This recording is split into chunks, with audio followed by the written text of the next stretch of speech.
Hi, I'm Danielle with the Foundry University. Today we're going to be talking about hot tools. So we're going to start with a Marcel Curling Iron. The biggest difference between a spring-loaded curling iron and the Marcel Curling Iron is that you're going to be manipulating the iron and opening and closing the shield with your hand versus using the spring with the spring-loaded curling iron. A Marcel Curling Iron is great to give you a polished, shiny, long-lasting look, usually to do curls, waves, something with a little bit of texture. I'm going to start with showing you how to manipulate the curling iron. You're going to work with 4 different movements with your hands.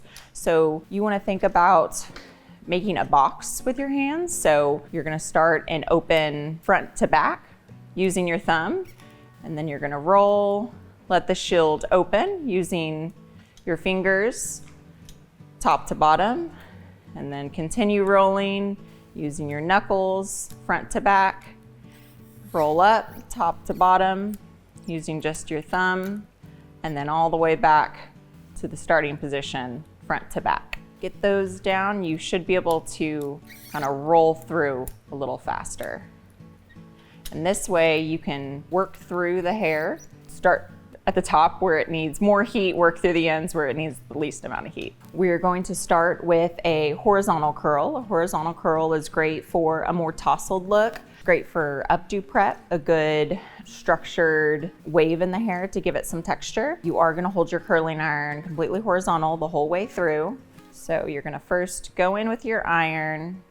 As you're placing it in, you're turning the hair, pulling it around. You want to keep this in your hand right here. You're working in little movements to roll it all the way up. You want to stay within about 2 inches of the head. You always want to have your comb in your hand so that you can just gently roll it off.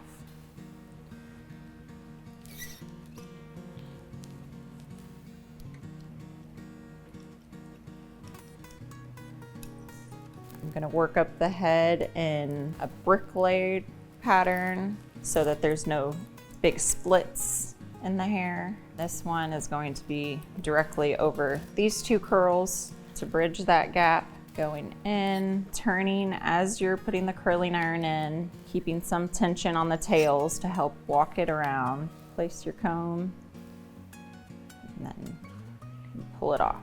So I'm going to go in with the curling iron. As I'm putting it in, I'm already turning so that you don't create a crease in the hair.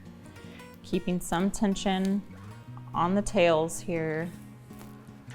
Rolling it in all the way on base, comb in, and then slide it off.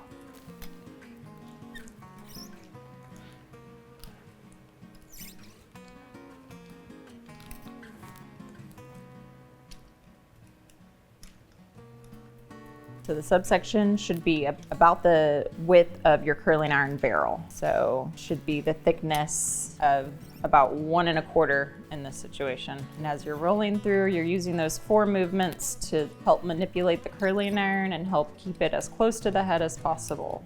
So as I go in, I'm starting to turn the barrel. Each time I move out, I'm opening and closing to kind of talk it out just a little bit.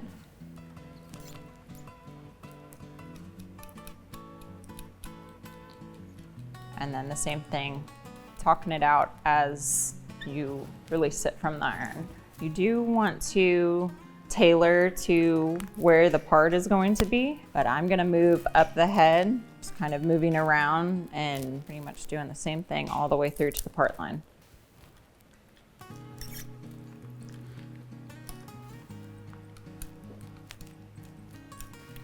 So you just want to let your curls cool slightly before you start to comb them out. So the horizontal curl is going to give more of a bouncy, tousled, textured curl. It's something more so for someone that doesn't want all of the curls to fall together. It's also great for updo prep, so it would give a nice tousle to doing an updo style. So that is it for horizontal curling today. If you like what you saw, be sure to like and subscribe to the Foundry University.